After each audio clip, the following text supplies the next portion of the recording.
Assalomu alaykum aziz obunachilar, aziz do'stlar. Mana bugungi lavhamiz 28 traktorni vomini shestirmasini yasayapmiz.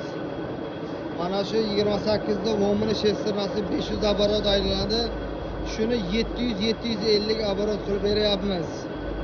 Mana ko'rishlaringiz mumkin. Mana sherigi ham yangitdan yasalyapti. Mana bunisi perdelka qilindi o'ziniki. Yangitdan qayta boshdan tish ochildi. Bu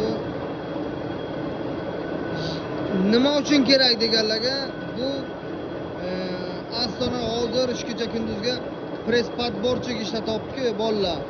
O'shanga оборот sal sekinlik qiladi 28 traktorga. Mana shuni qilib beryapmiz. Press podborchik chotki ishlayapti. Bu videoni tarqatamiz. Traktorchi og'aynilar bormi? Aloqaga chiqaveradilar.